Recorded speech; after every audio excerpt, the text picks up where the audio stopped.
Hi guys, and welcome to another Wednesday 101 here at Dynamic Core Studios with me, Declan Brown. So as many of you already know, Wednesday 101 is where I take you through some of the more obscure equipment you may find in any given gym, tell you exactly what it's used for and how to use it, and hopefully get you guys using it in your workouts and using it to the benefit of your general fitness.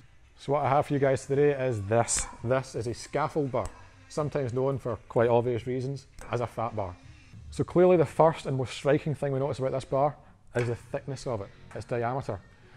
Here we have your standard Olympic bar, just next to it for comparison purposes, and we can see instantly that it's a hell of a lot thicker. It's designed like that with very good reason. So straight away you're probably thinking, that bar's going to be a hell of a lot harder to grip, and you're exactly right, that is what it's designed for. Obviously as such, this forces you to grip onto the bar a lot harder than you would a standard Olympic bar. So as they try to grip onto that bar and hold it in place, the muscles in your hand and forearm are working overtime. They're contracting a lot harder than they would with a standard Olympic bar, meaning that through a process called muscle irradiation, they're actually causing the muscles in your upper arm, your biceps and triceps, to actually work a lot harder as well. They're contracting harder. So as such, athletes just starting out using this bar tend to feed back that for days afterwards, the muscles of the upper arm are still sore to the touch.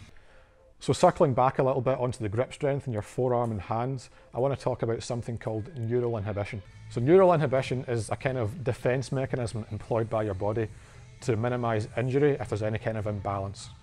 So for instance, if you think about a bent over row, if your biceps and your back muscles are strong enough to handle a certain weight, but your grip strength in your forearms are lacking slightly, they're not quite there yet, your body will naturally inhibit your ability to lift.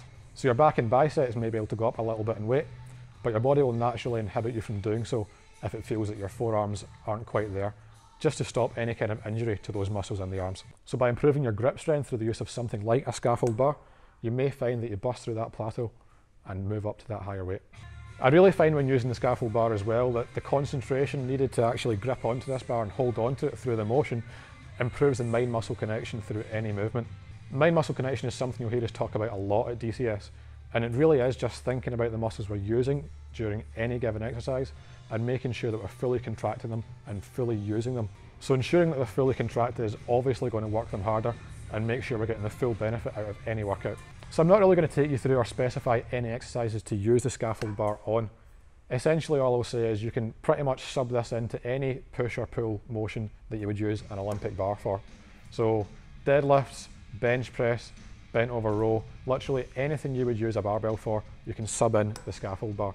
Aside from a squat, that is the one thing I would always say never really to use a scaffold bar for. There isn't really any reason, and it's just going to make that harder to grip onto and a lot more dangerous. And of course guys, with anything that's harder to grip onto comes an increased drop risk. So just be very careful when using it, especially if you're pressing overhead in an overhead press or during a bench press, anything like that. If you're unsure, make sure you're in a solid rack with everything set up properly or have a spotter there. Unfortunately, this is a piece of equipment which is very hard to get your hands on. It's extremely rare. It's not really found in a lot of gyms these days. So if you do happen to come across one or you have one in your gym, make sure that you're using it to its full potential. Incorporate it into your workout and really get the benefit while you can. Well, thanks for watching once again guys. This has been Wednesday 101 with me, Declan Brown, here at Dynamic Core Studios. If you guys have any workout or program you really enjoy using the scaffold bar for, be sure to let us know in the comments. You can follow us on YouTube at Dynamic Core Studios, and you can follow me on Instagram at DB1Fitness. Aside from that, thanks for watching again guys. We'll see you again next Wednesday.